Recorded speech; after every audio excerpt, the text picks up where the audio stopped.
Hi everybody, welcome back to my little YouTube channel. If you're new to this channel, my name's Amanda. I'm a diagnosed autistic adult. I'm 41 years old. I was diagnosed a few years ago. In today's video, I'm going to talk about how do autistic people act, because it's a common misconception amongst so many people when they hear the term autism.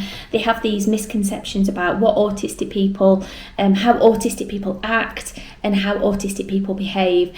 And autistic people are just like any other person in society. We're all different. Every single person in society, we all have our challenges. We all have things that we find difficult. We all have things that we excel at in life. We all have hobbies and we have hates and pet peeves, and that's exactly the same for autistic people. It's just that autism, it's a neurodevelopmental condition, it's a genetic condition, and it can cause anxiety, sensory overload, meltdowns, and it really does affect the way we see life and interpret life in general. So it really can, life in general, in comparison to somebody that doesn't have autism, can have unbelievably negative effects on our quality of life. So I think one of the main challenges, I should say, that autistic people face is difficulty with socialising, difficulty with understanding social cues. And I've said it previously in my other videos, that could be jokes, it could be sarcasm, it's the little subtle signs that non-autistic people give off in their day-to-day existence. Flirting, for example.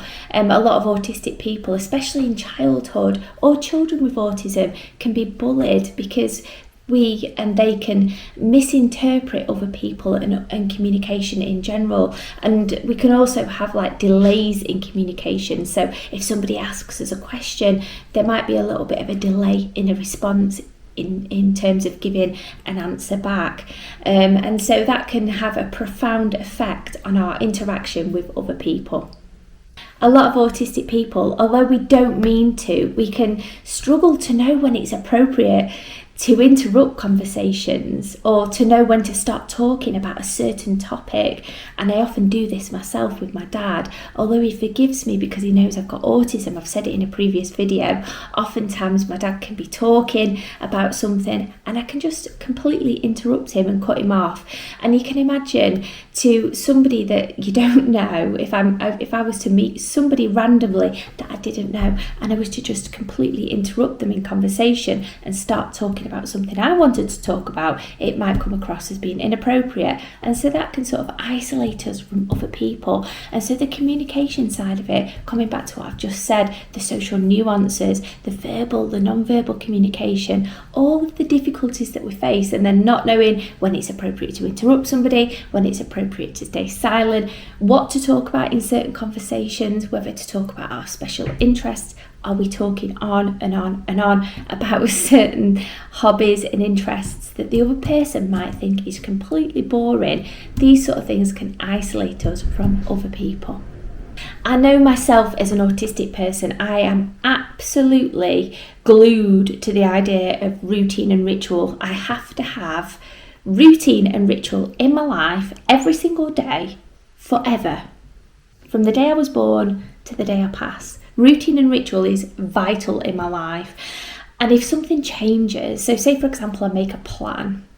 I've done it in the past, I've mentioned it in a previous video. It was my dad's 60th birthday many years ago, and I planned this birthday party and I paid for it and I'd organised it, and then my uncle toddled along and he just changed the plans at the last minute. It wasn't his fault, he thought he was doing the right thing, doing it for the best. But autistic people, we don't like unpredictability. Unpredictability is a word that most autistic people, not all of us, but most autistic people we don't like. We like to have things pre-planned out in advance, usually days, weeks, months in advance.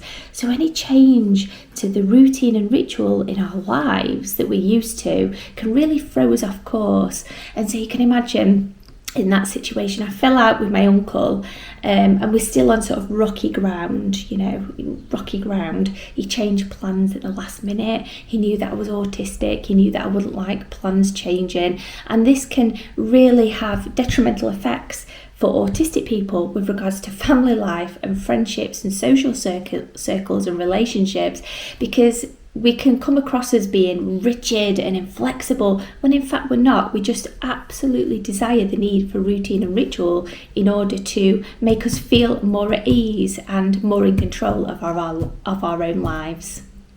And due to the social nuances, all of the social interaction that goes along with, say for example, if you go out for a drink with somebody, or you go on a date, or you go to parties, or you just mingle in with co-workers at work, all of that social interaction can often feel really alien to autistic people. And I often describe it as that I'm having like an out-of-body experience. That sounds really weird. I know that sounds really weird, but it does feel like I'm having this drifting out-of-body experience where, say for example, if I'm in a bar or a pub, I can see everybody else having meaningful conversation, and the conversation's flowing to and fro between the participants of that conversation. And for me, I don't understand that. And a lot of the time, autistic people will pre-script conversations, or will have like this specific dialogue in our heads that we've sort of formulated beforehand before we go into that situation. And so to look at other people mingling and talking to each other and smiling and the whole conversation process can often feel quite alien to an autistic person, especially if we've not pre-scripted it. And then when you get questions asked to us, somebody might ask me a question, and that ability to answer that question in a split second can be really difficult, and it can for autistic people, because we often need time to process that question or that information that's been asked of us to give a meaningful response back. Or we often need time to go back and reflect on all the information that we've gathered in our head to come back and give a meaningful response back. So the whole social understanding, social nuances, communication, verbal, non-verbal, all of that can be really challenging and difficult for autistic people. And then because we face all of those challenges, we often face incredible anxiety. Anxiety, I've said it so many times in my videos, anxiety is something that really does affect me tremendously, and it has a devastating impact on my quality of life because it affects me every single day. It's affected me from the day I was born up until the day I pass, probably, because anxiety is one of the most common co-occurring conditions that goes alongside autism spectrum conditions.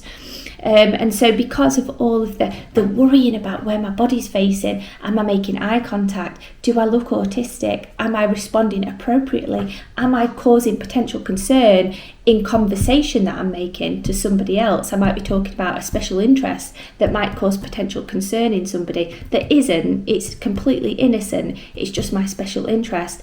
But all of these things are going in our heads constantly, and it's setting up this scenario for anxiety. And then we go home after socializing, and then we ruminate. That means we worry and thoughts, and we go over conversations that we've had with people in our heads over and over and over again, and we worry about what we said to somebody. Have we come across as being okay? Have we upset somebody? Have we offended somebody? Did the whole scenario go to plan? And then we worry so much that we can lose sleep, we can ruminate, we can worry, and that can cause a snowball effect and result in like an anxiety attack.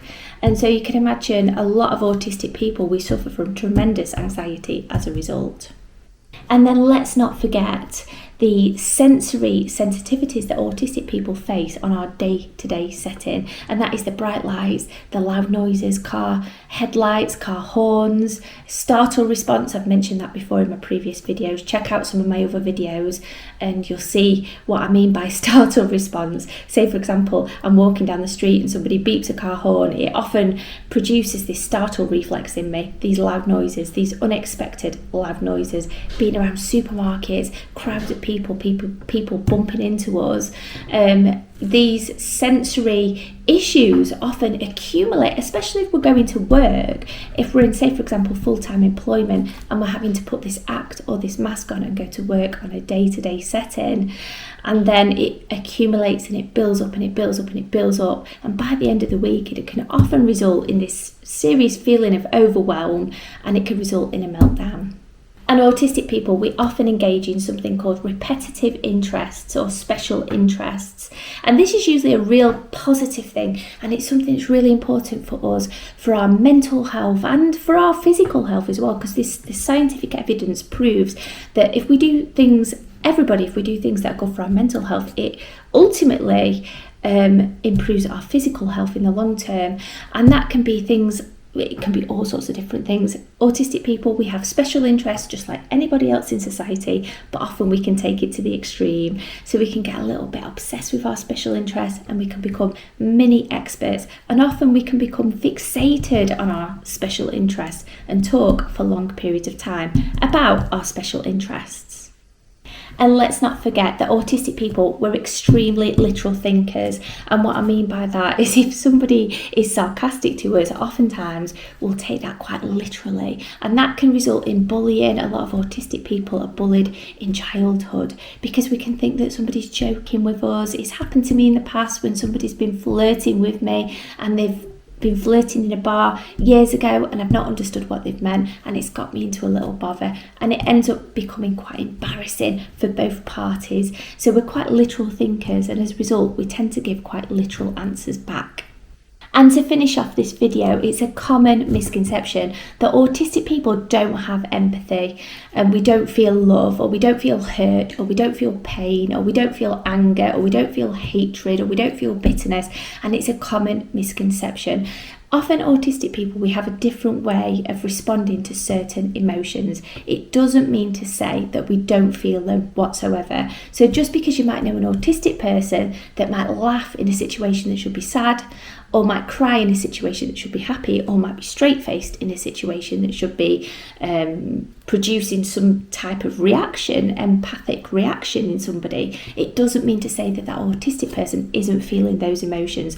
Oftentimes autistic people, we feel those emotions, and we feel them much higher, much greater than people that don't have autism. It's just that our ability to process that emotion, interpret it, realise that this is sadness, this is anger, this is whatever it is, I don't know, whatever, happiness, it is delayed for autistic people. So it can take us a lot longer to sort of sit back and think about that emotion to come up with an answer back and tell you that this is how I feel, or this is how that autistic person feels.